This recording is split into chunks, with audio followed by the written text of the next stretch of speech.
Aujourd'hui, cette vidéo pour parler de la poule et de son œuf. Donc là, sur cette image, on voit une poule. C'est une poule rousse qui est en train de couver les œufs, c'est-à-dire qu'elle les garde bien au chaud. Alors, on va commencer le travail. Voilà, là, c'est un texte qui explique des choses sur la poule. Je ne vais pas le lire pour le moment, c'est à toi de le découvrir. Puis ensuite, je le lirai. Allez, il faut mettre la vidéo sur pause pour lire ce texte. Tu as quelques minutes pour le faire. Voilà. Et après, je le lirai. Ça y est, tu as lu le texte. Alors, qu'est-ce que tu as appris sur la poule? Qu'est-ce que tu sais? Tu es capable de l'expliquer? Allez, moi je vais lire. La poule est couverte de plumes. C'est un oiseau.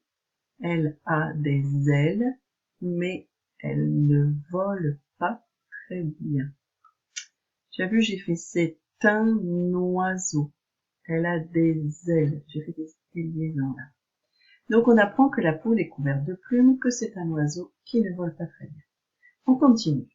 Le mâle s'appelle le coq et les petits sont les poussins. La poule est ovipare. Elle pond des œufs. Elle les couve pendant 3 semaines.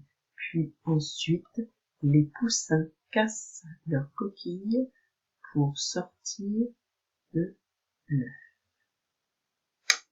Continuons. Ah, un poussin qui est sorti de son œuf. Et là, l'image d'un coq. Alors pour différencier un coq d'une poule, déjà son plumage, c'est-à-dire ses plumes, sont plus jolies. Il a souvent une très belle queue. Et ensuite, il a une crête au-dessus de sa tête rouge qui est plus grande que pour la poule, et il a un barbillon qui est dessous, là, sous son bec, qui est aussi plus grand. Continuons. Alors, à toi de lire. Il faut que tu mettes la vidéo sur pause et je lirai ensuite. Allez, c'est à toi de lire.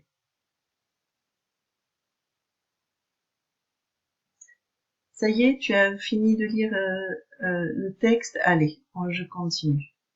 Quand tu casses un œuf à la maison, vois-tu un poussin dans l'œuf?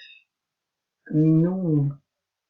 Rappelle-toi, pour avoir un petit, il faut un mâle et une femelle. Mais la poule peut pondre un œuf même si elle ne rencontre pas un coq. On dit que l'œuf n'est pas fécondé. Chez toi, il y a des œufs non fécondés, donc pas de poussins dans les œufs. Et oui, voilà. Donc tu vois, on l'avait déjà vu, pour avoir un petit, il faut un mâle et une femelle. Donc il faut, pour la poule, il faut une poule et un coq. Et du coup, on a un poussin. Mais si la femelle, elle n'a pas de mâle avec elle, la poule, elle va quand même pondre un œuf. Et du coup, il n'y aura pas de poussin dans l'œuf. L'œuf, il n'est pas fécondé, on dit. Continuons. Connais-tu plusieurs façons de préparer les œufs? Est-ce que tu connais plusieurs façons de préparer les œufs? Alors, ce serait bien que tu mettes sur pause et puis que tu réfléchisses un petit peu, savoir comment on prépare des œufs à la maison, comment tu manges les œufs, toi. Ça y est, t'as trouvé plusieurs façons? Allez, on va voir ensemble. Alors, il y a les œufs au plat, il y a les œufs à la coque, et là, il y a un petit bout de pain, ça s'appelle une mouillette, et puis là, il y a des œufs durs. Voilà. œuf au plat, œuf à la coque et sa mouillette, œuf dur. Est-ce que tu en connais d'autres, toi, des manières de préparer les œufs?